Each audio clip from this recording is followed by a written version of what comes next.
งพ่อบอกประจำเด้อที่ว่าให้ฮักกันดุจดังแขนขาอวัยวะเดียวกันแต่มีผู้ใดผู้หนึ่งไปเว้านินท่ากันควบนั้นควบนี้ให้ตักเตือนกันไว้อย่าเว้า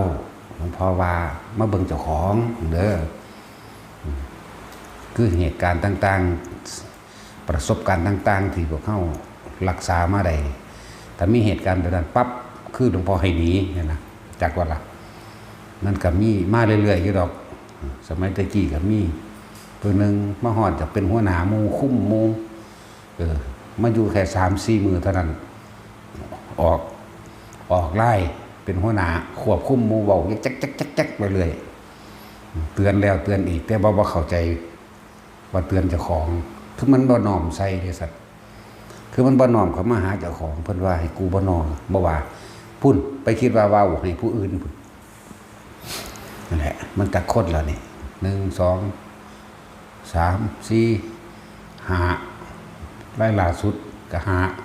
5นั่นแหละมันมีมาเรื่อยๆที่บอกว่าเวลาอยู่น้ำกันกะพึ่งพาอาศัยกันนะให้รักกันดุจดั่งแขนขาอวัยวะเดียวกันเป็นห่วงกันมันบ่แม่นง่ายๆเด้ในการที่สร้างสถานที่ปฏิบัติธรรมขึ้นมาได้แต่ละหม่องมันเถื่อนมันก็ยังเด้ซุมื้อนี้ว่าคนขาดศีลธรรมวิชาศีลธรรมก็ถูกถอดออกตั้งนานแล้วบ่ล่ะนี่แหละจังหวะเฮาสิได้กลับขึ้นมาแน่วิชาหน้าที่พลเมืองวิชาพุทธศาสนาศีลธรรมแล้วก็วิชาอีกอย่างอีก4 วิชาที่เขาถอดออกไปประวัติศาสตร์นะชนชาติใดไม่รู้ประวัติศาสตร์ความเป็นมาของแผ่นดินตนเองชนชาตินั้นเริ่มเป็นกบฏและอกตัญญูต่อประเทศชาติอกตัญญูต่อภูมิพระคุณนะภูมิพระคุณเป็นไผล่ะกษัตริย์คำว่ากษัตริย์ตะกี้ก็มาจากสามัญชนธรรมดานี่แหละแต่ว่ามีจิตใจกล้าหาญเด็ดเดียวและเป็นผู้มีสติปัญญาในความรอบคอบผ้ามูเห็ดผ้ามูสางผ้ามูก่อกูเอกราชผ้ามูก่อกูจนว่าได้แผ่นดินตั้งเป็นประเทศขึ้นมานอกนั้นก็สืบเสื้อสายลูกหลานเขาเจ้ามาเรื่อยๆนั่นแหละจึงบอกว่าชนชาติใดไม่รู้ประวัติศาสตร์ชนชาตินั้นจะมีคนอกตัญญูเกิดขึ้นทำลายเห็นแก่ตัวโดยบ่ได้รู้ความเป็นมานะเป็นเอิ้นว่าชาติกว่าสิร่วมกันเป็นชาติไทยได้นี่อาศัยเลือดเนื้อฉาบท่าแผ่นดินมากต่อสู่เอาแผ่นดินเพื่อให้ลูกหลานอยู่มีความสุขสบายแต่เกิดมาใหม่นี่บ่ได้รู้จักหยังทำลาย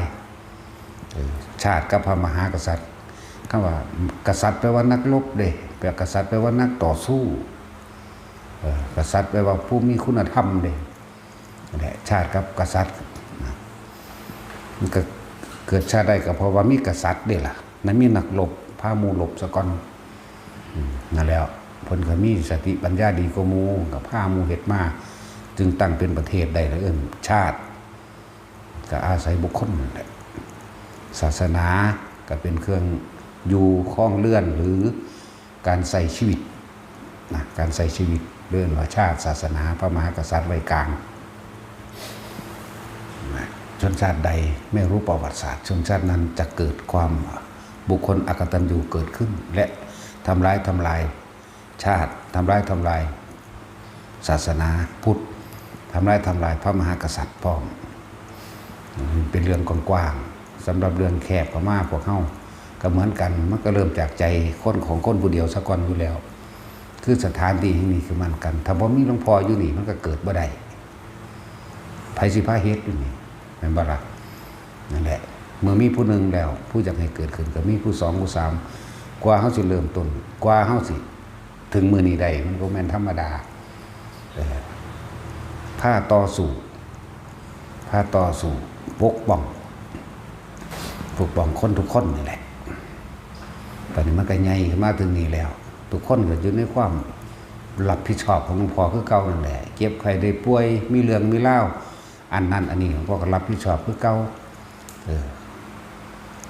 จังว่าเจ็บไข้ได้ป่วยกับเบื้องการเกิดเรื่องเหตุการณ์ยังขึ้นก็ค่อยๆบอกกันสักก่อนแต่ในเมื่อตักเตือนกันยังบ่ลงยังบ่พอก็ขับออกบ่แม่นโกรธบ่แม่นเกลียดเด้ด้วยความเมตตา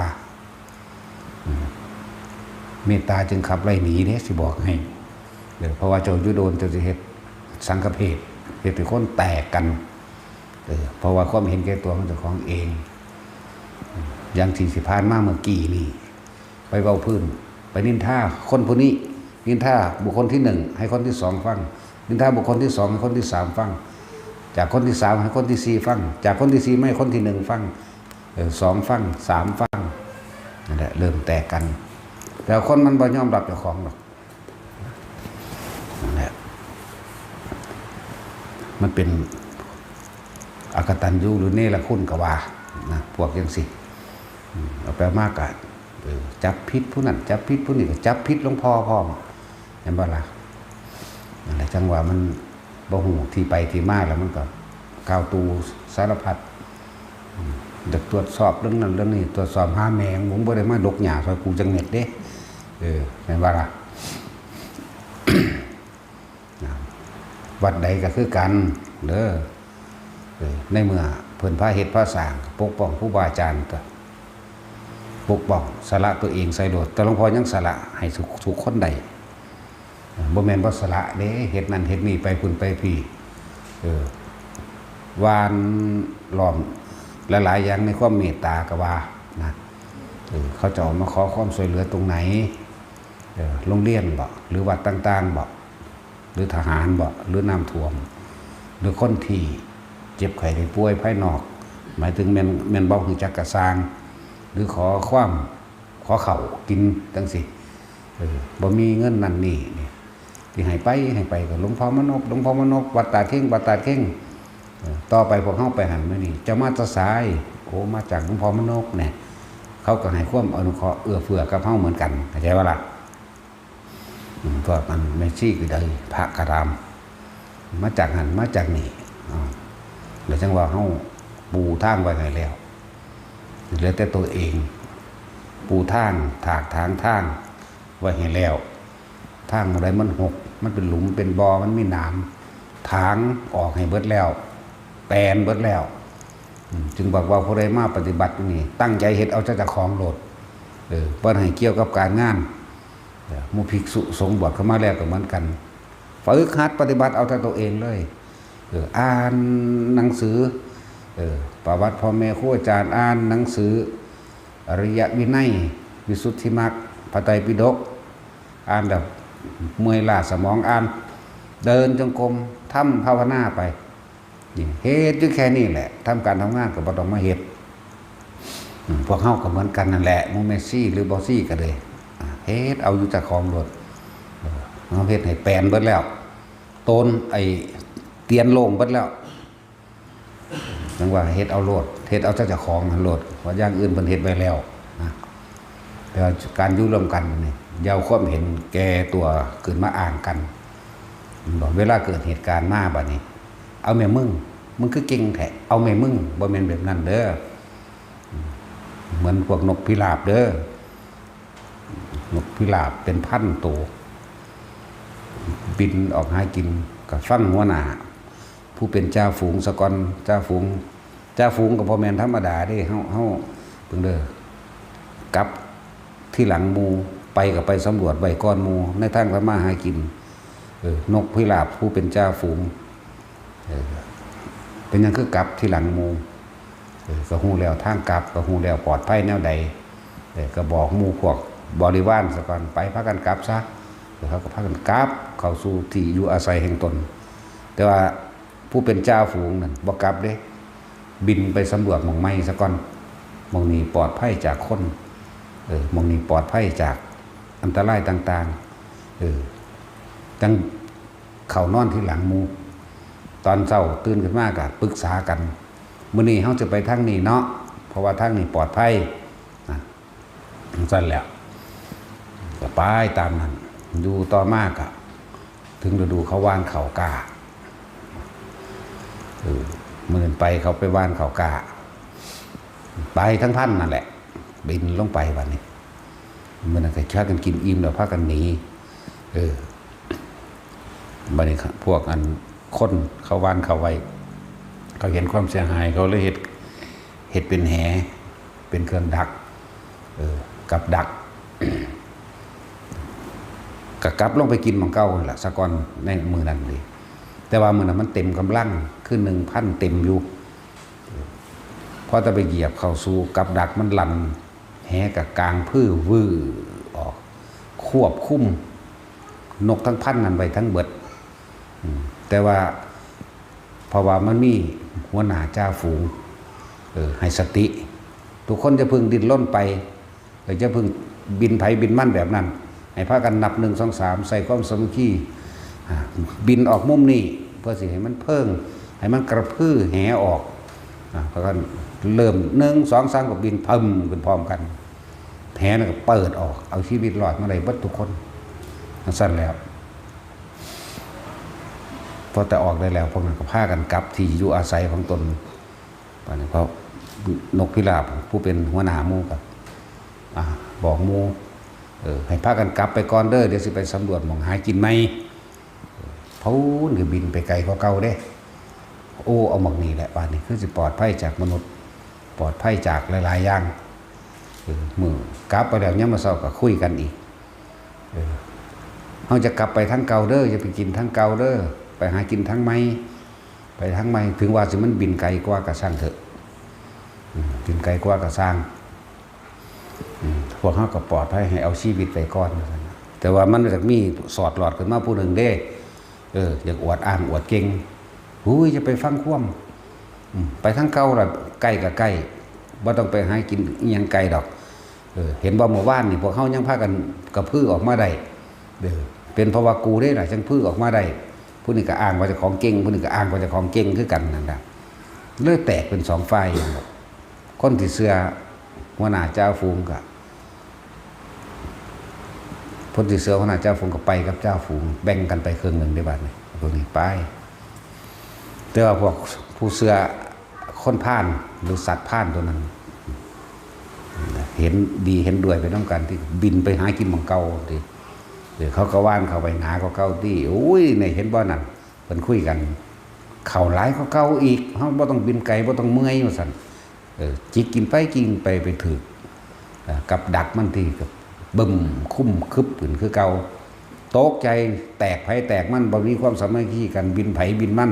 มันก็บ่ขึ้นที่ทั้งมันหน่อยกำลังมันก็ดีบัดนี้ก็เถียงกันเองได้นี่เอาแม่เมื่อนั้นมึงคือว่ามึงเก่งแต่มึงพาหมู่นี้ได้แม่เนี่ยเถียงกันไปตีกันเองก็ได้หันเนี่ย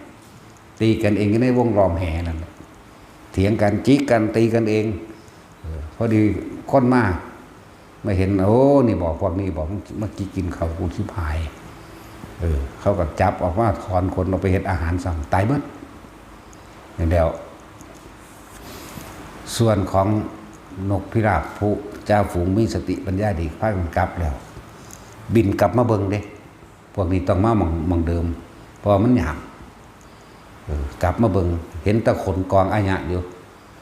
ก็เลยกลับไปบอกสอนหมู่นั่นแหละบอกสอนหมู่ความสามัคคีคือพลังเฮ็ดอีหยังก็สำเร็จได้ทุกอย่างแต่ความแตกแยกสามัคคีนั่นแหละหมายถึงว่าเป็นการทำร้ายในหมู่คณะของตนเองพวกเข้าให้จื้อจำเอาไว้เด้อก็ว่าไปแต่จังหวะน้ำหลายๆอย่างมาให้พวกเข้านั่นแหละถ้ามีคนมาลุกล้านเฮาทั้งต่างฝ่ายกับต่างอวดเก่งใส่กันบัดมีเรื่องมาจริงๆบ่กล้าสู้หนีไผหนีมันเลยเอาแม่มึงคือว่ามึงเก่งแต่เอาแม่มึงคือว่ามึงหูจักผู้นั้นมึงหูจักผู้นี้เจ้านายแบบนั้นแบบนี้เอาแม่อวดดีว่าแล้วบ่มีพลังมาสู้อย่างกันเลยโยนให้แต่ผู้นั้นโยนให้ผู้นี้เลยแหละจังหวะพวกเขาสามัคคีกันไว้ผู้ใดเข้ามาถ้าบ่แม่นว่าทำบุญกุศลยังเข้าบ่ให้ความร่วมมือจักอย่างให้ครับนี่โลดเพราะว่าเฮาอยู่กับหม่องเฮาบ่เคยออกไปลุกลานผู้ใดคือทุกคนเห็นในข่าวแต่ละทีแต่ละวัดนั่นแหละที่มันแตกกันเพราะว่าบ่ศึกษาไม่ขี้กันแล้วก็บ่สละตัวเองบ่สละบ่ฟังคว่ำนะ บ่ฟังความบ่ตักเตือนกันคือบอกทุกคนไว้อยู่นี่แหละเวลาสินินท่ากันหลับหลังผู้นั้นผู้นี้ปุ๊บให้ตักเตือนกันเองเลยเรื่องนี้สำคัญนะมันสามารถแตกกันได้จริงๆเด้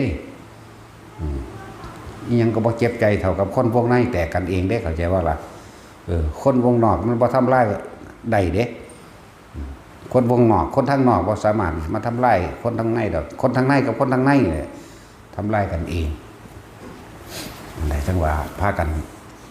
เวลาผู้ใดสินินทากันเด้อบอกเศร้าๆอย่าเว้าหลวงพ่อบอกว่าให้มาเบิ่งเจ้าของเองเจ้ามาเอาหรือเจ้ามาละอีหยังกันแน่เจ้ามาละหรือเจ้ามาเอา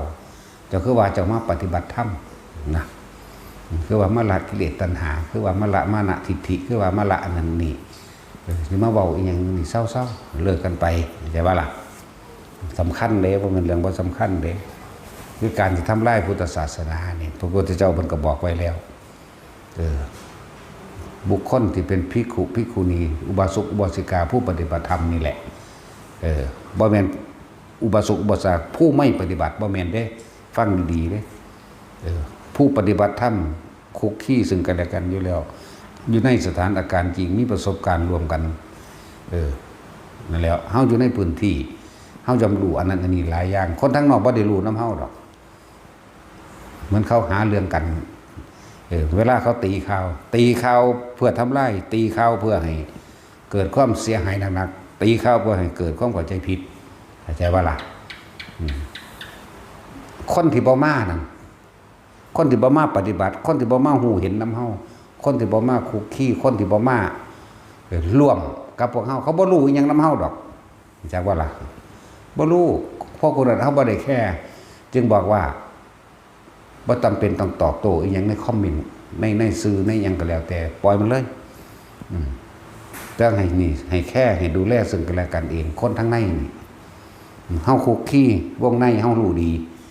สิ่งใดเป็นใดอันใดผิดอันใดถูกอันใดจริงอันใดปลอมแม่นบ่ล่ะนั่นแหละเวลาเขากล่าวตูเขาสิกล่าวตูใส่ผู้เป็นหัวหน้าเจ้าอาวาสหรือหัวหน้าหรือครูอาจารย์ผู้สอนส่วนเขาหาเรื่องหลวงพ่อหลายๆคนที่เขามาเป็นอยู่นี่คนภายนอกมาหาเฮาอยู่น้ำกันแท้ๆเฮาเห็นกันแท้ๆเฮาสิเสื้อคนนอกบ่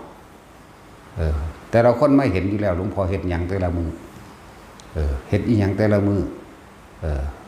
กับไผไปแบบใดมาแบบใดฮู้เวลามีคนข้างนอกแง่มานั่นน่ะหรือว่าสิแม่นของเขาซั่นบ่มีปัญญาปานนั้นเพราะเจ้าของอยู่นำแท้ๆแม่นบ่ล่ะนั่นแหละบ่ต้องไปสนใจแต่ถ้าเขามาคุ้งโตเฮาหมายถึงเขามาลุกถึงสถานที่เฮาร่วมใจกันปกป้องตัวร่วมใจกันปกป้องเด้บาดนั่นแหละจึงบอกว่าให้สามัคคีทั้งในกันให้มันดีบ่มีผู้ใดทำร้ายเฮาได้แต่เฮาสามัคคีกันจึงบอกกันแพงกันตัวอยู่คือจังนี่แหละว่าหม่องใดมันหกหม่องใดมันขวากน้ำหม่องใดมันเป็นหลุมเป็นบ่อหลวงพ่อหาถมไว้แล้วถากถางไว้เตียนโล่งดีแล้วแปลนดีแล้วทุกคนอยู่ในนี่มาแค่เอาผลมันนึงเด้บ่ได้คือรุ่นแรกๆที่พวกเฮาสามัคคีกัน4-5 คนเลยถากถางขุดก้นพวกไรกับไรพวกโอ๊ตทนเฮ็ดมาให้ว่าล่ะนั่นแหละบัดนี้เฮาสิมาอวดดีอวดเด่นอีหยังนะว่าทุกคนสามัคคีกันคนมากกับเรื่องมากนั่นเป็นปกติของคนแต่ว่าถ้าเฮาเป็นผู้มีสมาธิแล้วคำว่าคนเป็นแค่ร่างกายซื่อๆแต่ว่าใจมีสมาธิจิตใจมันตั้งมั่นมันละเจ้าของเองจากวันนี้คำว่าคนโดยภายนอกคนอื่นๆเขาคนบัดนี้เฮาเป็นผู้มาฝึกหัดปฏิบัติธรรมเฮาก็บ่ทำตัวเป็นคนเลยทำตัวเฮาทำใจให้มันเป็นมนุษย์ยกจิตยกใจถึงสู่ที่สูงมีคุณธรรมมีความรักตนเสมอด้วยผู้อื่นรักผู้อื่นเสมอด้วยตนแต่ว่ามีเมตตาเราเฮาก็บ่ทำร้ายผู้อื่นบ่อิจฉาผู้อื่นนะเว้ยมีกรุณาก็ช่วยเหลือซึ่งกันและกันจ้ะมีมุทิตากะ บ่อิจฉาริษยากันยินดีไปนำกันมีอุเบกขานี่แหละยกจิตขึ้นสู่ที่สูงตัวเรื่องมนุษย์คนนี่แปลว่าวุ่นวายแปลว่าเห็นแก่ตัวนะไว้พวกเฮาทำตัวเป็นมนุษย์เมื่อทำตัวเป็นมนุษย์มันเลยเป็นอริยะขึ้นไปอริยะแปลว่าผู้ไม่เบียดเบียนได้บาดบ่เบียดเบียนทั้งวาจาบ่เบียดเบียนทั้งสายตาบ่เบียดเบียนทั้งคำเบาบ่เบียดเบียนทั้งกายบ่เห็นแก่ตัวคือบอกกินข้าวเนี่ยคือกันกินข้าวจังซี่หมู่กินก้อนจังแบ่งปันกันไปนะแต่ส่วนมากมันหายไปตั้งแต่ทางลงอยู่แล้วที่ก็กลับมาเว้าอีกนะแล้วก็ให้กินอิ่มทุกคนสะก่อนจังแบ่งปันกันไปส่วนพวกเลี้ยงหมากะให้มันเป็นเศษอาหารก่อนจังเอาไปบางที่เขาเฮ็ดคั่วไปดีๆก็ร้อยเอาไป4 ถาดก็มีแต่ยังว่าสถานที่นี้บ่ได้เฮ็ดเป็นสถานที่เลี้ยงหมานะอาหารอันใดที่เขาเจ้าไว้แต่เฮ็ดขึ้นศาลาไว้แต่เฮ็ดขึ้นศาลาได้บ่แม่นไว้เฮ็ดให้หมาร้อยไปก็มีเว้าแล้วเว้าอีกอันนี้ก็ได้แต่มีเมตตาจริงก็คือบ่เฮ็ดบ้านเจ้าของเป็นสถานที่สงเคราะห์หมาขายให้ขายหน้าหรือทำงานมาเลี้ยงมันต่อบอกก็บ่แม่นว่าเฮาบ่ให้มันกินเด้ล่ะให้เอาไปข้างนอกบ่ให้มาจับจองเป็นเจ้าของเดี๋ยวนี้สะเต็มอีกแล้วถ้ามันกัดผู้ใดผู้หนึ่งผู้ใดรับผิดชอบเด้อผู้ใดว่าเป็นเจ้าของรับผิดชอบคือหนีแล้วก็เอาหมาหนีพร้อมนะฮะแต่ตะกี้เขาตะวาตะหมาหลวงพ่อเขาจะว่าหมาวัดบ่แม่นเด้มันคนร้อยเอามาปล่อยกับมันมาเองมันมีมันกินย่านบ่มีเมตตาถ้าได้บุหรี่เลยมาเพิ่งได้มันออกลูกยุซี่แก่หายแก่แล้วไหมเอาละต่อไปจะเป็นปัญหาไล่กัดคนไล่กัดผู้นั้นกัดผู้นี้แต่ทั้งว่าให้เอาอาหารไปเทไว้รอบนอกให้มันไปอยู่รอบนอกให้มันกินรอบนอกหนึ่งเด้อเพราะงั้นมาหาร้อยเอาของใหม่ๆไปเฮ็ดตรงนรกแท่นมาของเพิ่นประทันได้สัมมุทนิยกถานะแต่เมตตากับเฮ็ดอยู่เจ้าของตัวนี่อันหนึ่งก็ยังว่าบ่ให้เลี้ยงโอ้ยจึงมันหยังกระดอนั่นเนาะมันก็เป็นเจ้าของมันแหละครับมันก็หวงทิ่นหวงเจ้าของนั่นแหละอันหนึ่งเด้อแต่ที่แตกมันแตกข้างในนี่แหละไม่ได้แตกข้างนอกดอกถ้าคนข้างในสามัคคีกันดีแล้วคนข้างนอกเห็นยังบ่ได้เลยตัวเขาก็หมั่นใจนี่ในทุกอย่างที่พวกเขาเห็นว่าเขาบ่ไปทำลายเบียดเบียนผู้ใดแต่ว่าเขาก็บ่ยอมให้ไผมาเบียดเบียนเหมือนกันเพราะทุกอย่างเขาจะตรงตามพระวินัยคำว่าตรงตามธรรมคือความจริงนี่บ่มีการทำลายเบียดเบียนผู้ใดผู้หนึ่งเสียชีวิตและทรัพย์สินแล้วคำว่าผิดกฎหมายนี่มันจะต้องมีบุคคลผู้ใดผู้หนึ่งเสียชีวิตและทรัพย์สินเดือดร้อนแจ้งความอีกอย่างหนึ่งจากว่าล่ะแต่เขาบ่เคยไปเบียดเบียนผู้ใดนั่นแหละผู้ใดมาเดือดร้อนเสียชีวิตและทรัพย์สินตรงนี้เขามั่นใจนี่คือพระธรรมนี่คือพระวินัยของเขาอยู่แล้วส่วนคำว่ากฎหมายการให้เมื่ออยู่ในพระวินัยอยู่แล้วผิดมันบ่มีแนวผิดแล้วซึ่งกฎหมายจะบอกว่าผิดเหมือนกับกฎหมายนั่นกฎหมายที่เขาว่าทำโรงฆ่าสัตว์ไก่ฆ่างัวฆ่าควายหรือขายเหล้าถือกฎหมายมันบอกแต่ว่าพระวินัยบ่ได้ถือกฎหมายพระเลิ่นพระวินัยกฎหมายพระบ่ได้กินเหล้าเมายาบ่ให้ขายงัวขายควายขายสัตว์ฆ่าสัตว์นี่ล่ะเนี่ยแต่มันเลยตัวนั้นไปก็อย่างหนึ่งไอ้เขาอยู่ในกรอบของมันในกรอบของพระวินัยไม่ใช่ไปผิดบางใดของบางอย่างกฎหมายเขามาบีบบังคับถ้าว่าผิดพระวินัยเขาก็ทำตามถ้าผิดพระวินัยเขาทำตามเลยนั่นจะตั้งขึ้นมาไม่กระสร้างยังไม่เก่งกว่าพระพุทธเจ้าเขาก็เอาชีวิตแหลกไปแล้วนะจึงบอกว่าที่นี่มันก็ปกป้องพวกเจ้าด้วยชีวิตนั่นแหละบ่ปล่อยผู้ใดตกทุกข์ระกำลำบากดอกค่อยๆเป็นค่อยๆไปต่อ เราก็คอยพึ่งผ้าหรือซอยเหลือกันไปนะจึงบอกให้ทุกคนสามัคคีกันเด้อคำบอกคนมันเป็นธรรมดาเด้มันขาคนโดยบ่มีบาดแผลนะจ๊ะคุณเขาบอกจะออกจากความเห็นแก่ตัวมีใครทำลายเฮาได้ทำลายเฮาได้แต่มีความสามัคคีสยาม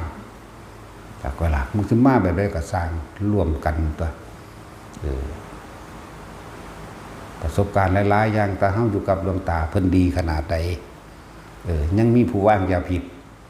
ยังมีผู้หลอกยิ่งใส่มีโกนปาดแข้งปาดขาเพิ่นมันบ่ธรรมดาเด้ประสบการณ์เฮานี่ผ่านมานี่นั่นแหละเรียนรู้ประสบการณ์ด้วยตนเองก็นำมาปกป้องตัวเองมั่งหมู่พวกมั่งเนี่ยมันกับดวงตาเจอเหตุการณ์หลายอย่างอยู่เด้อเขาแหลกเอาชีวิตแหลกเลยเด้สั้นแล้วเขายิ่งเพิ่นเขาว่างยาผิดเพิ่นบางคนบวชจนเพิ่นถึง4 ปีได้ไปจับเส้นทีเดียวใส่มีโกนปาดเพิ่นปาดข้อเพิ่นได้ว่าธรรมดาเด้ปาดข้อหรือปาดตัวหนึ่งมาปาดเอ็นน่องเอ็นขาบ่เข้าใครแน่อยู่เพิ่นดีแต่เฮาบ่ดีรักษาบ่รอบคอบนั่นแหละแต่ก็หลายๆอย่างในเหตุการณ์ต่างๆที่ผ่านมาคือจังพระยันตะจังสิเพิ่นบ่ได้มีความผิดเด้แต่เขาใส่ร้ายใส่ความไปจนตายไปแล้วจังว่าบ่มีความผิดแต่ก็บ่มีผู้ใดไปสดใส่ค่าเสียหายให้ได้เด่นแต่ว่าล่ะพวกนักข่าวออกข่าวก็ขายข่าวเมามั่นไปซื่อๆเด้อันใดก็สร้างที่เขียนมันก็แทกใจไปในทางที่ทำลายจากว่าเขาจะเขียนเขาจะเว้านักข่าวก็ดีข่าวดีๆบ่ออกข่าวดีขายบ่ได้แต่ข่าวลายเสือกขายดีเด้เพราะว่าคนในโลกนี้มีแต่คนลายเนาะคนจิตใจลายเหมือนดุจดังว่าขนโคคนจิตใจดีแค่เขาโค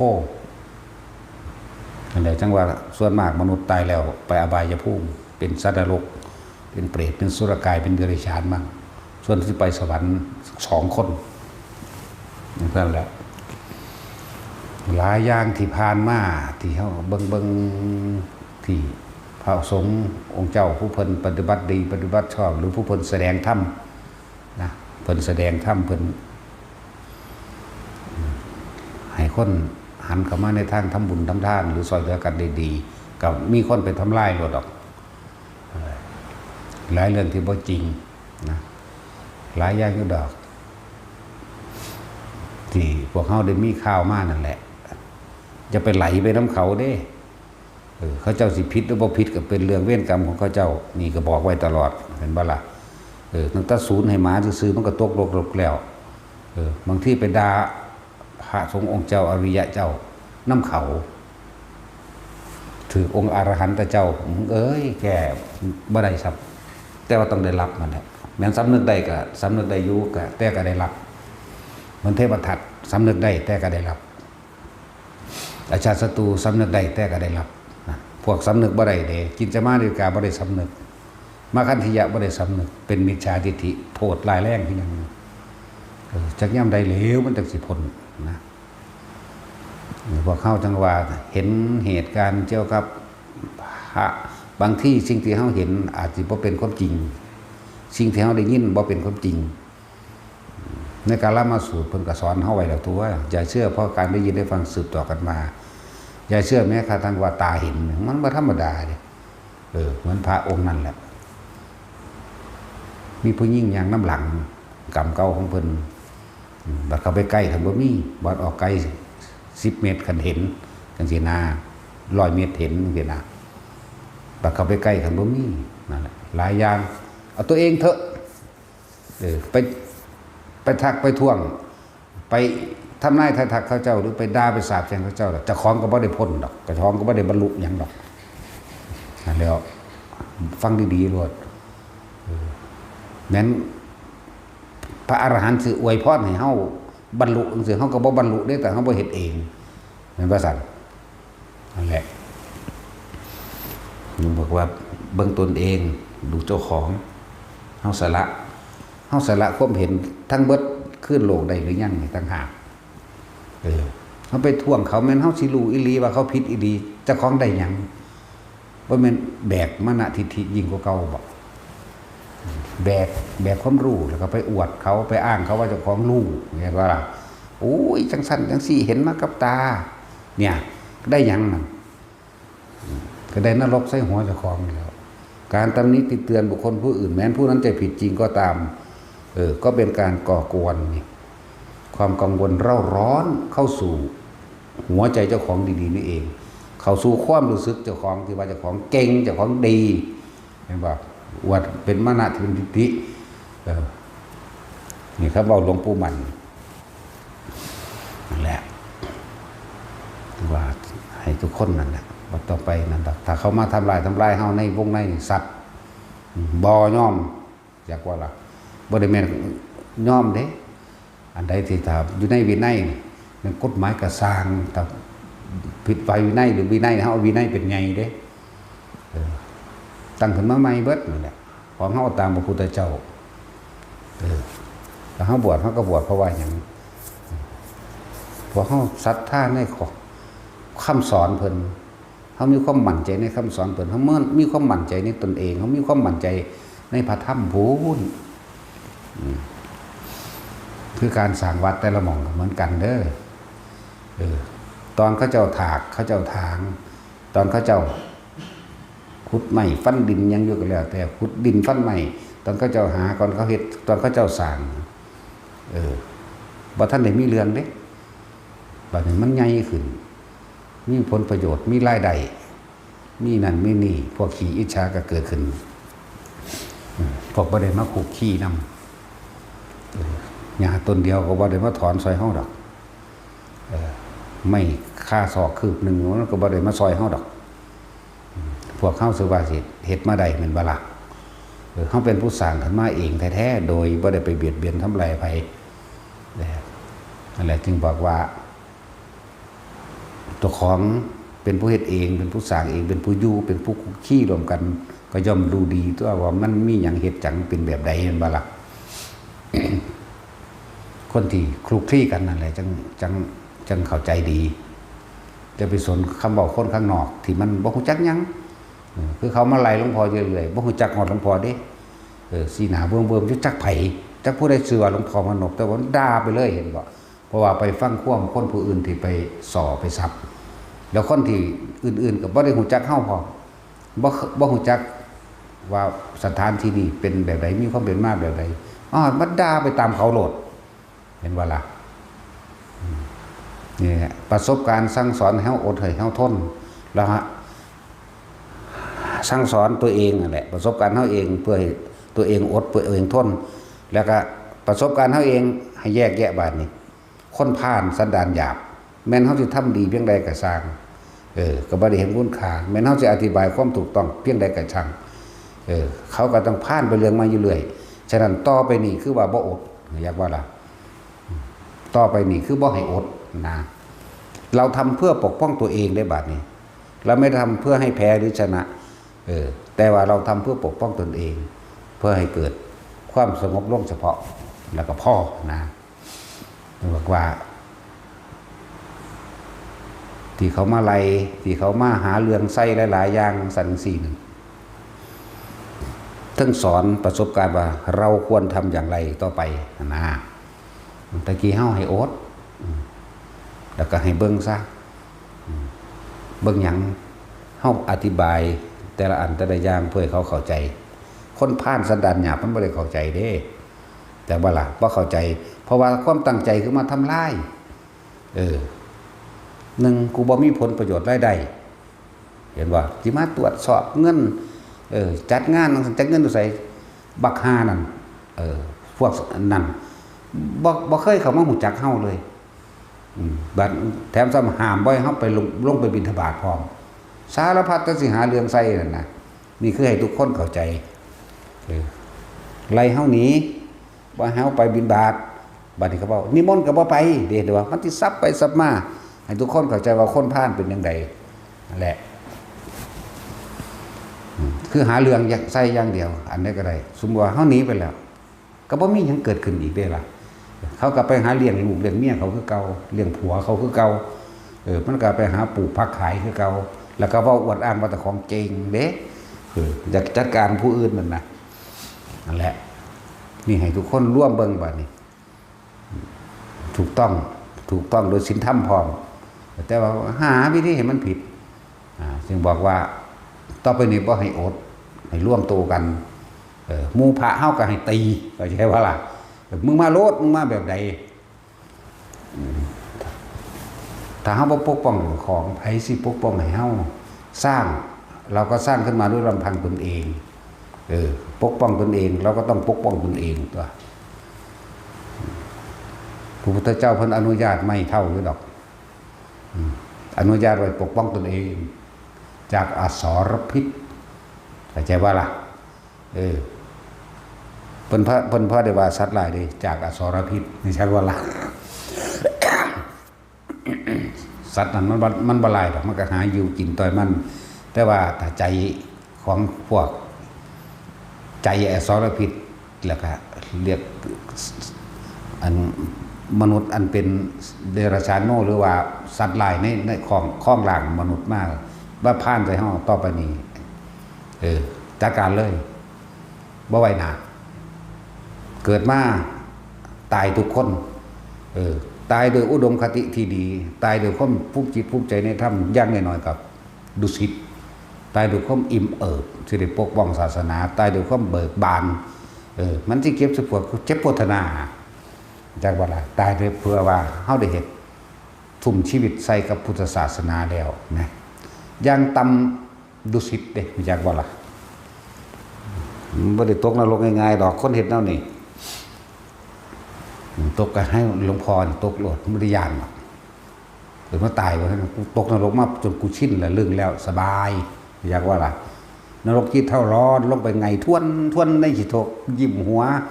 โอ้ยอุ่นพุ่นแล้วเนาะตาสิน ก็ไม่ได้ยานเลยขอให้ได้เหตุเพื่อผู้อื่นพ่อปกป้องคนที่เขามีความปรารถนาดีในตนเองถ้าคนพลาดบาปดอกย่านหลายพุทธเจ้าเฮาสิว่าสิสร้างศาสนาขึ้นเมื่อไรก็ขาคนพลาดมาหลายคือกันนั่นแหละมันก็เฮาบ่ทันได้เศษเที่ยวอยู่เฮ็ดแมงคือกันเนาะบ่ต้องไปรักษาสมณะสาลูกเพราะคนพลาดก็คือคนพลาดจากว่าล่ะสิมาฆ่ายันเขาบ่ศรัทธาบ่ได้บวชเพราะว่าคนผู้นั้นสิศรัทธาหรือบ่ศรัทธาบวชเพราะว่าปณิธานของตะของเองบวชเพราะว่ารู้ธรรมเห็นธรรมในตะของเองเนี่ยสิ่งที่ตะของสร้างมาแต่แท้ตัวเองบ่รักษาแล้วไผสิรักษาเป็นบ่ล่ะฟังสัญญาณรถพระเฮาก็เลยหาค้อนใหญ่ๆผู้ละอัน เด้อตะตีละครั้งเบ้งน่ะถือค้อนไผของมันออกมาโลดแต่หลวงพ่อบอกลุยปัวปะโลดมันสิเฮ็ดยังไงมึงเฮ็ดโดนหน้าเพราะว่าเฮาเอาตายเขาแลกจากบ่ล่ะถ้ามีปืนก็ยิงจากว่าล่ะสั่นแล้วเว้ากิ่งๆเด้นั่นแหละเพราะว่าประสบการณ์เฮารู้มาแล้วว่าคนผ่านคือเก่าแม่นสิเว้าดีถูกต้องทั้งศีลธรรมและกฎหมายเพียงใดก็ช่างเขาก็พยายามทำลายจากบ่ล่ะนั่นแหละบัดนี้นำแมงโลดนะว่าสิตำรวจหรือไผก็สร้างสัตว์เลยเอาตายเขาแรกหาระเบิดไว้อันนึงตะกำแหลกใส่กับมันโลด มันย่านตายมันสิเหงื่อตกดอกเฮาหัวใส่ฮ่าๆโลดมึงย่านบ่โลด กำไปก่อนแล้วหัวรอมันเลยกูตายตรงนรกเมื่อไรแล้วกูก็อยากไปหมองอุ่นๆอยู่อ่ะ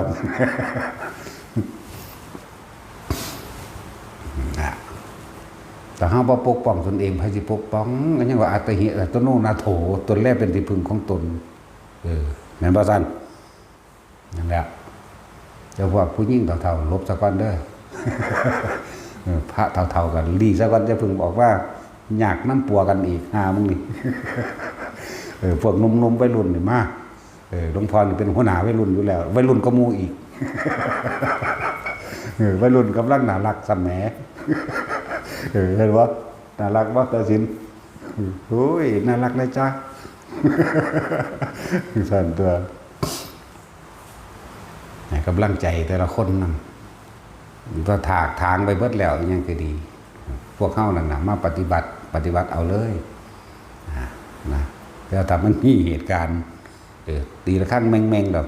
ขอนไผ่ขอนมันมาเลยอย่าย่านบ่ได้เงินไผ่อยู่แล้วนะบ่ได้ไปแค่ไผ่อยู่แล้วมันบ่ได้มาเฮ็ดน้ำเฮาเด้แม่นบ่มีแต่พวกเฮาเฮ็ดเองเด้แบกเสาแบกไม้ก็เฮ็ดเอาเองปลูกต้นไม้ก็ปลูกเอาเองขุดน้ำก็จ้างเอาเองเด้นั่นล่ะที่เว้ามานี่มันบ่ได้เงินไผเด้ล่ะบ่ได้ว่าโอ้ยยันเขาบ่ศรัทธาโอ้ยอย่าด่าเขาหลายด่าลูกโคตรแมงลูกละลูกเขาอีสันดานหมานี่อย่าด่าเขายันเขาบ่มาซั่นโอ้ยลูกเขาอีปึกนำไปเลยเด้ของบางอย่างก็ต้องเฮ็ดตะเกรงใจหยังกับกองกิเลสคนเนาะนำแม่หมดแล้วลองเบิ่งแม่กว่ากับกูนี่ แต่ก่อนพระท่านได้โหดร้ายเพราะว่ายังให้ทุกคนเรียนรู้ว่าความดีบ่อาจจะมาที่เอาชนะคนพาลได้จากว่าล่ะ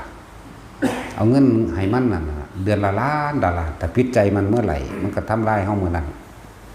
นั่นแหละถึงสั่นมันเป็นความจริงดอกความโลภของคนในโลกนี่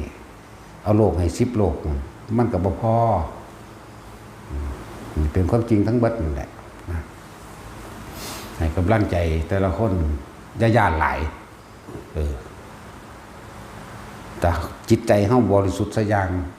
บ่กินข้าวข้นก็ได้อยู่ป่ามา6 ปีบ่ได้กินข้าวข้นเด้กินข้าวผีจักบ่ล่ะ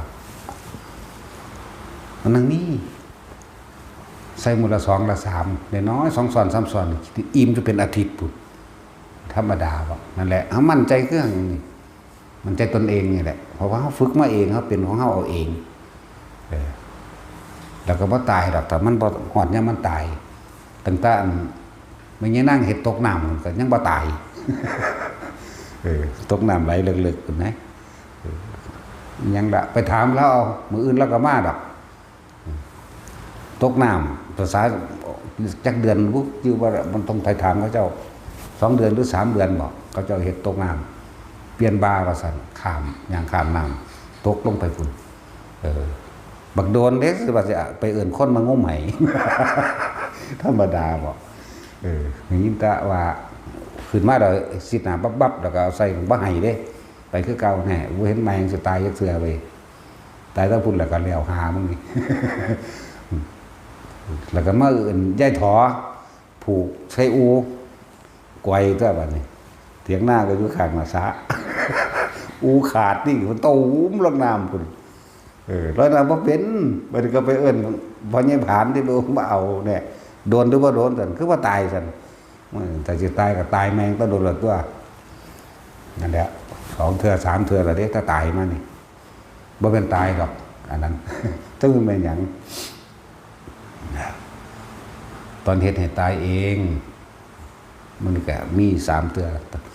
แต่ที่4ก็ตัดสินแต่เอามายังบ่ศูนย์นี่ตัดสินบ่เศร้าว่าตัดสินด่าเล่าอยู่ตลอดตัดสินตาจุ้ยคูณหัวล้านเนาะต้มน้ำร้อนมาลวกขึ้นแม่โอ้ยก็ยังว่าผู้นึงออกไปแล้วซ้อมเบิ่งอยู่ออกไปแล้วเด้เอาเนี่ยมาลวกขึ้นมาสำหางนี่ขึ้นมาเนี่ยโหดได้บัดนี้ด่าสัตว์ไปเบิดได้บัดนี้ตัวสิพอเรื่องจังซี่นะคำว่าถากทางท่านมันทางธรรมดาเด้โดยภายนอกคือเฮานี่นะทางป่าทางน้ำทางป่าน้ำนั้นน้ำมีออกเฮ็ดจนแป้เป็นถนนหนทางเฮ็ดกุดเฮ็ดหยังมาไว้พวกเฮาได้อยู่แล้วไปทางใดก็เรียกว่าสร้างความเป็นมิตรคือให้ท่านซอยเหลือผู้อื่นซึ่งกันและกันหลายทิศหลายทางวันนี้พวกเฮาไปทางใดก็สร้างมันว่ามาจากหลวงพ่อมนกโอ้ยลูกศิษย์หลวงพ่อตัวนี้ ก็ดีน้ำเห็นบ่ล่ะนี่เอิ้นว่าทางภายนอกทางภายในคือจังไดตายมาให้เบิ่งแล้วทางภายในนี่ตายเองตกนรกเอง1เทื่อ2เทื่อนรกล้วนๆแต่ที่3พอได้เห็นสวรรค์แน่แต่ที่4นี่นี่คือทางในตายนอกหรือทางนอกก็เฮ็ดให้แล้วทางในก็ทดสอบด้วยตนเองให้ใส่ติ้งแตก16มื้อจังพานี่ก็ทดสอบด้วยตนเองอีกบ่ซั่นสิกูจะเป็นเงิดผายกูเป็นเองนะก็เลยเว้าไปแมงโลดเว้าก็บ่ม่วนอีกตะกี้จังหวันนะจ๊ะอยู่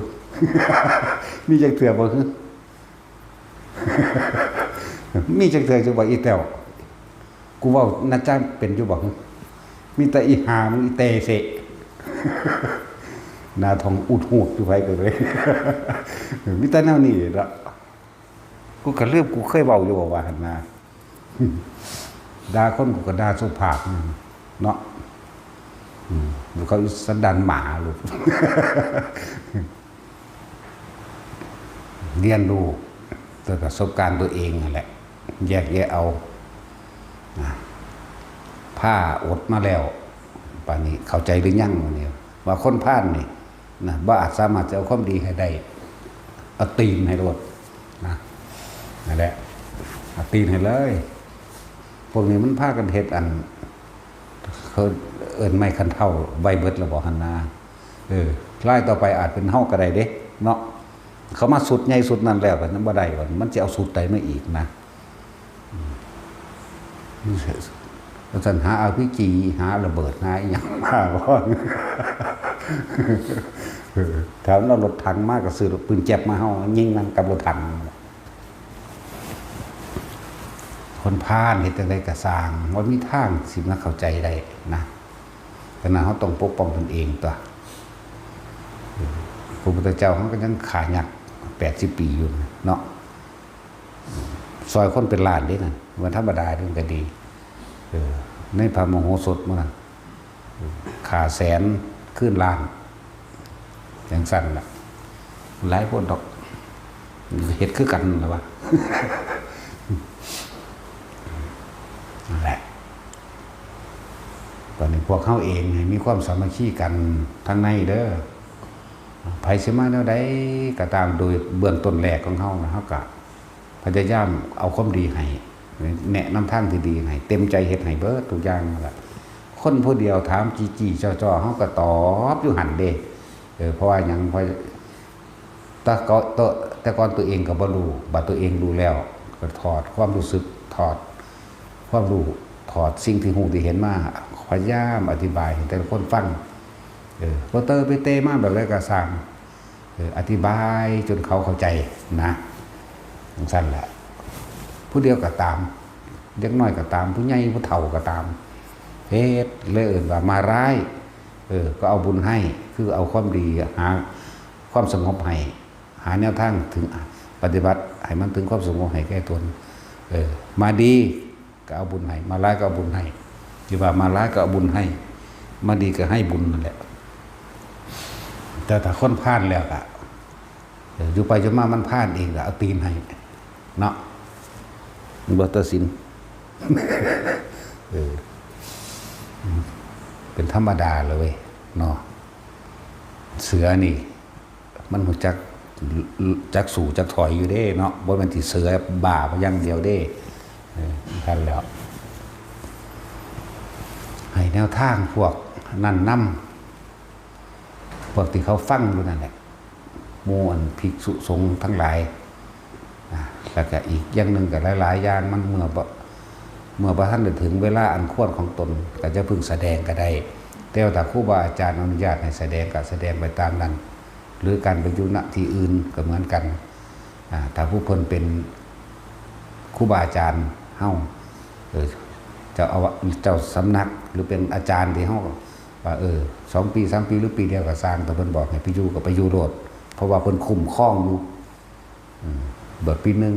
ให้ไปอยู่พุ่นเด้อเพิ่นคุ้มครองเฮาอยู่บ่แม่นร้อยไปเองเฮ็ดไปเองโดยบ่ได้อนุญาตนะ พวกไปเองโดยบ่บอกเขาบ่ให้ขึ้นมาเด้ไปเองก็ดี เพราะว่าเขาบอกแล้วบัดนี้พวกบ่ท่านได้เต็ม5 พรรษาเขาก็บอกให้ไปอยู่ได้ล่ะเพราะหยังส่วนว่าเขาบวชของเก่าของเขาก็มีอยู่แล้วเขาไม่จะติไม่ซื่อคือจังนั้นว่าโกเมนนี่ของเขามันก็บวช4 ปีของมันก็3มัน7แล้วเด้ล่ะ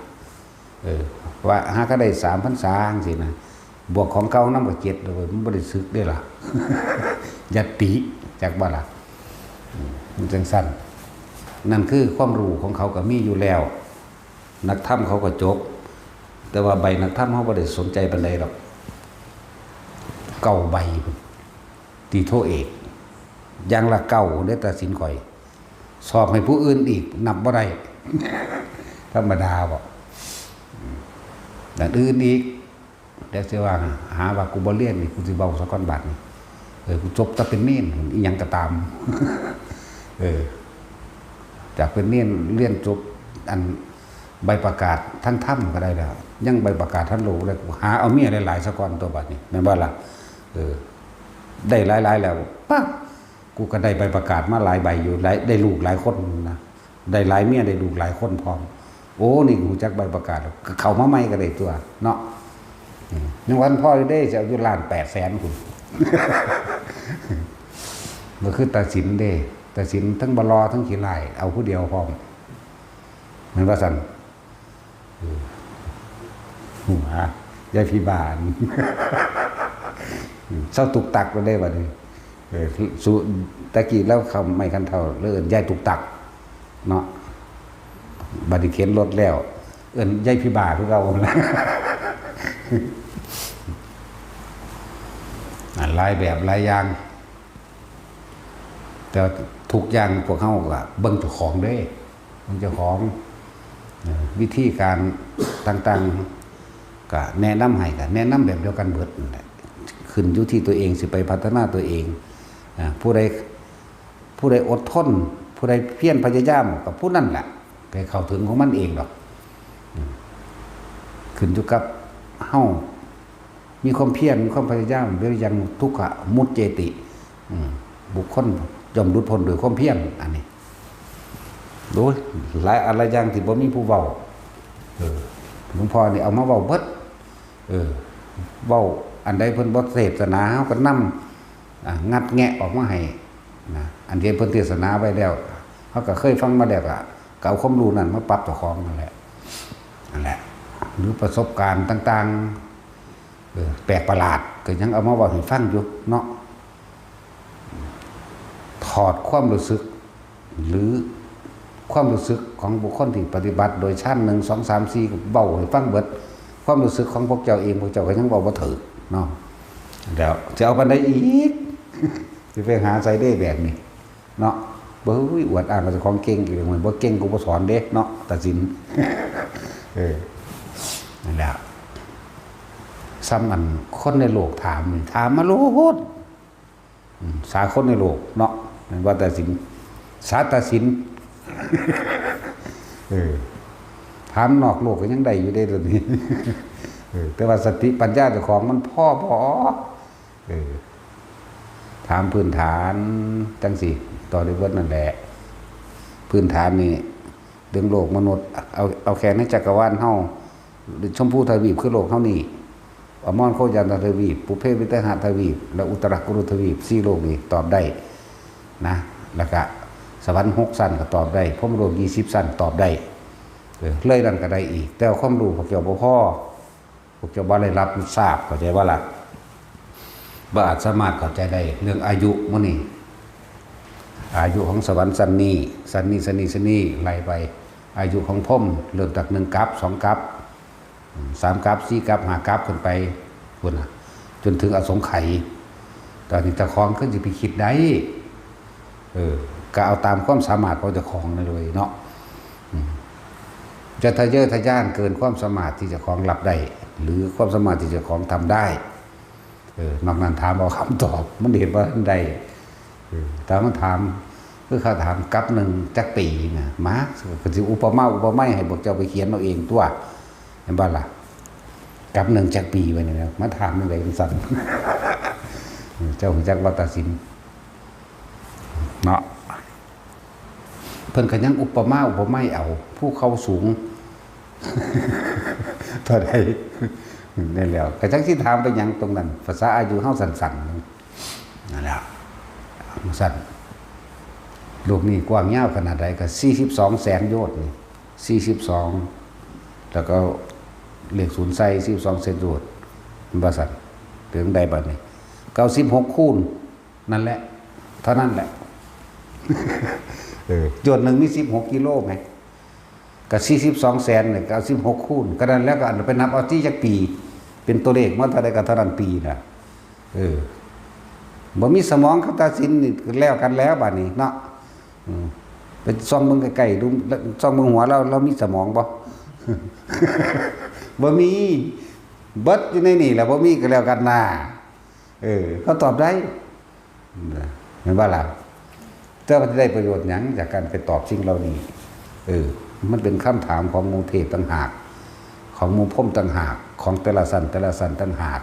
เห็นเหมาะสมและสมควรแก่วาระความรู้ความสามารถแห่งตนตัวเหมาะสมกับจิตเจ้าของเองที่รับได้ตัวทำบางอย่างมันก็บ่แม่นพระพุทธเจ้าเฮาบ่ได้เทศอันอภิธรรม7ด้วยโลกมนุษย์เด้อเทศอยู่ข้างบนเด้อเทศจังว่าพระอธรรมสังคีนีนี่7วันจึงจบมีผู้บรรลุแบบนี้เท่านี้เทศพยมกะจังสิเทศพระคาถาวัตถุจังสิเทศพระมหาสติปัฏฐาน14วันจึงจบมีผู้บรรลุเท่านี้จังสิบัดนี้มารวมอยู่ในโลกมนุษย์เท่าใดบัดนี้3นาทีกับ36วินาทีแม่นบ่3เดือน90มื้อเฮานี่90มื้อโลกมนุษย์3นาที36วินาทีของสวรรค์สั่นนั้นสั่นดาวดึงบัดนี้เฮาฮู้จังซี่แล้วมันเป็นจังไดบัดนี้ได้ความรู้หยังบัดนี้เนาะจังซั่นล่ะ ก็เลยว่าเอาตามความสามารถเจ้าของคือบุคคลที่มาฝึกใหม่จังซี่ฝึกพื้นฐานนี่เป็นซะก่อนอย่าเพิ่งกระโดดเอายอดมันหลาย มาทำเอาแต่ยอดมันโอ้ยเนาะบ่มีผู้ใดกระโดดขึ้นปลายย่างทั้งปลายมันได้เดี๋ยวนี้โดดปึ้งขึ้นทั้งปลายเลยบ่ได้ต้องค่อยๆโอบขึ้นปีนบืนขึ้นตะเหงามันไปเลยตะกกมันไปเลยหน้าเอิกเลินในสะก่อนนั่นเลยเว้ยเนาะเอิกเลินเบิดสะก่อนนั่นเลยเว้ยจังค่อยเป็นไปตัวในช่วงที่2กระดึบบางทีก็ไปพ่อกับแจ้แน่ระหว่างทางบางทีก็ไปพ่อเหลือพ่อยุ่งหน่อยห้างเปิงห้างนิ่มแน่เนาะแต่ถึงได้เจอห้างเผิงแล้วเสร็จแล้วสารพัดตัวมันก็พ่อนั่นพ่อนี่แต่ไปฆ่าหลินอยู่กับมันสุว่าไปพ่อต่อพ่อแตนนึงสิไปฆ่าจากเอาสนะแตนนึงจะก็ฆ่าอยู่หันแล้วไปเห็นกันไปอีกไปทอจิงจกจีเกียมก็เจ้าก็ไปกุมไรจีจกจีเกียมเจ้าก็ฆ่าอยู่หันแล้วใช่ว่าล่ะปีนไปพ่องูเจ้ากุมสู่กับงูเจ้าก็ฆ่าอยู่น้ำงูนั่นแหละสั้นตัวแต่เจ้าปีนไปเลยเดี๋ยวไปเดี๋ยวสนใจยังเจ้าก็ถึงยอดมันเร็วแต่เปรียบเสมือนรุ่นดังว่าพวกเข้าฆ่านิมิตพวกเข้านี่ติดนิมิตต่างๆส่วนเรื่องว่าส่งจิตออกนอกเพราะว่าไปเห็นความสำคัญกับภาพต่างๆซึ่งปรากฏขึ้นในขณะที่จิตตั้งมั่นในขณะที่เป็นสมาธินั่นแหละมันเป็นจังสั่นมันลายโพดดอกแนวจังสั่นแต่หูมาเห็นมาสารพัดนิมิตรับตาบ่ค่อยเอามาบอกให้ฟังเด้แต่ก็บอกอยู่นิดหน่อยนิมิตหลับตาแต่ว่านิมิตมื่นตาลืมตานี่เอามาบอกให้ฟังแต่พวกเขาว่าท่านได้เห็นปานนันดอกเห็นซ้ำฝันนี่ก็มาถามกวนบ้าเฮ้ยก็สิสำคัญขนาดของเขามื่นตาเบิ่งทะเลอยู่นี่เดินจงกรมอยู่หน้าธรรมนะหน้าธรรมมันก็บ่ได้เป็นทางเขาเฮ็ดไว้แบบนี้ดอกเขานับเป็นเดือนเขาก็เดินไปเขาเดี๋ยว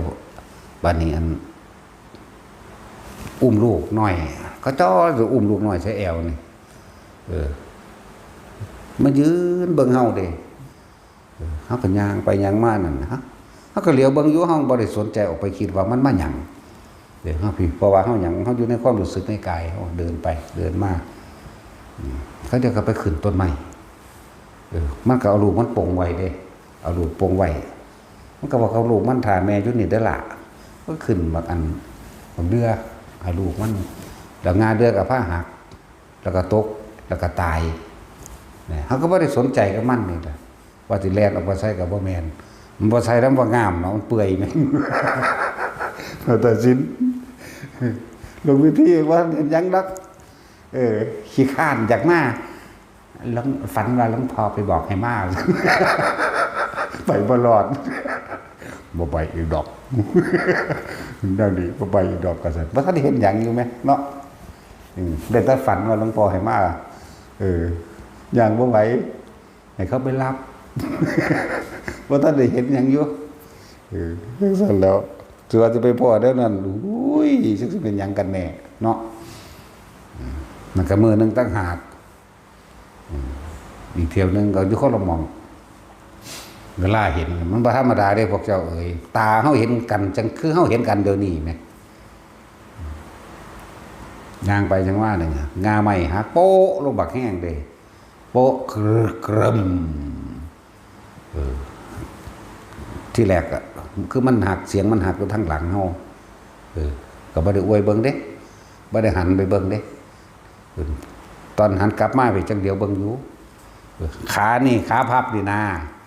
หอยอ้นโตนอยู่บาดนี่มันจังไกวตัวมันบาดนี่ผมมันว่าฟาดหัวเฮาหน้าตาเฮานี่ธรรมดาบ่ฟาดก็ฟาดกูก็บูไปดีแหละแถมซ้ำกินเบ้ยเหม็นสดชื่นคือยังว่าธรรมดาเด้ เหม็นสดชื่นบุ้ยยังคืนเด้ว่าธรรมดาเด้เหม็นทั้งคืนทั้งเหม็นว่าธรรมดาบ่แต่ก็รู้ซื่อๆบ่คิดนึกปรุงแต่งต่อเหม็นอีหลีนี่โอ้ยเดี๋ยวเสือกหัวอีห่าดังเฮ้ยธรรมดาดิธรรมดาหัวจังสี่อีหลีเด้เดี๋ยวเอาอย่างนั้นหัวเข้าไปเขาก็เดินเสยอยู่หั่นมันธรรมดาเด้มันเฮ็ดธรรมดาเด้มื้อมาเฮ็ดคือจังสิเศร้าหน้าเฮานี่ตัวมันบ่ได้มื้อหน่อยจังซี่เด้มันมื้อน่ารักแบบนี้เด้ตัดสินอันนี้ยังว่ามื้อน่ารักอันนั้นมันมื้อน่ารักเลยบัดมันเศร้าป้าบัดสิใกล้ๆเฮานี่โอ้ยมื้อบักใหญ่ปานกระดงเวิบมาแต่ว่าบ่หลบเด้เดินไปเฉยมันก็บ่ถูกดอกแต่ว่าเส้นผมน่ะคือถูกอยู่เป็นคือจังปึ๊ดปัดอยู่นี่แหละผมมันนั่นนะผมยาวๆบ่สักจักเทื่ออีห่านี่ไปก็ว่าแฟซ่าไปให้มันแน่เนาะมันบ่มียาสระผมบ่เหม็นจนคืนมันธรรมดาว่ะแต่จังซี่สิเฮ็ดจังใดล่ะบาดนี่อะไรจังว่าให้ทุกคนฝึกให้สมาธิมันตั้งมั่นคำว่าจิตตั้งมั่นเอาตั้งไว้ตรงไหนเอาความรู้สึกไว้ใส่เอาความรู้สึกไว้ตรงกลางหน้าผากเข้านี่แหละเป็นเบื้องต้นถ้าฝึกไปแล้วชินไปแล้วถึงระดับนั้นมันก็ขึ้นไปกลางหัวมันในระหว่างทำกลางอกมันเองพยายามดูในความรู้สึกนี้อยู่ในหน้าผากนี่อยู่กลางหัวนี่ความคิดจะปรุงแต่งออกไปสัญญามันบอกอยู่ดอกว่าสัญชาตญาณหรือสัญญาสังขารและสัญญาก็ว่าไปหรือจะสิว่าอะไรมันสิถูกล่ะก็ฮู้อยู่ว่านี่คือเปรตก็ฮู้อยู่ว่านี่คืออันนั้นนี่คือเปรตนี่คืองูมีงอนอันนี้คือผีกองก้อยที่จริงมันเป็นกองก้อยหรอกว่าภาษาบ้านเฮามันเข้าใจซื่อมันบ่ได้ซื่อวางสั่นดอกบอกมันเข้าใจอันนี้คือนี่อันนี้คือนี่มันสิรู้โดยศัพท์มันรู้แบบปุ๊บมันก็บ่ปรุงแต่งต่อว่ามาหยังเป็นหยังเอาหยังจักได้หยังมาลายหรือมาดีบ่มีคำว่าปรุงแต่งต่อน่ะนะหูก็เห็นซื่อๆหูก็ได้ยินซื่อๆนั่นแหละยังขึ้นเน้นย้ำทุกคนทำความรู้สึกตัวอยู่ในตัวเองเถอะเพราะว่าความบ่เฮาสิจับความคิดทั้งเฮาได้เองดอกว่าภพชาติต่างๆเกิดจากความคิดของเฮาเองเฮาไปคิดถึงตรงนั้นคำว่าจิตมีที่ตั้งถ้าเฮาตั้งจิตเอาไว้ในฐานที่ตั้งแห่งจิตคือในกายของเฮาเอง หน้าผากหรือหัวก็ตามเรียกว่าจิตมีที่ตั้งจากว่าล่ะเป็นสมาธิเรียกว่าจิตตั้งมั่นดีแล้วบัดนี้บัดนี้เทียบคือว่าเขาไปปรากฏขึ้นมาเป็นรูปผีรูปคนก็ตามบัดนี้เขาคิดออกไปเลื่อนว่าตอนเขาไปตั้งจิตอยู่กับสิ่งที่เขาเห็นแล้วเขาจะคิดนึกปรุงแต่งได้บัดนี้ว่าผีว่ามันมาหยังว่าต่อไปนี่เหตุจังใดแต่ส่วนมาจากแลนก่อนเพราะมันว่าท่านชินแลนตกใจห้องกับมีอยู่ที่แรกนะเพราะมันวาบขึ้นรถนะแต่หนึ่งก็เลยให้ทุกคนฝึกฐานที่ตั้งแห่งจิตน่ะสำคัญเด้อตั้งไว้ตรงไหนบางคนอุณหภูมิบ่ขึ้นก็อยู่ในร่มแต่ว่าให้มันได้ตลอดเด้เป็นหยังคือว่าอยากให้มันได้ตลอดคือเหมือนกับว่า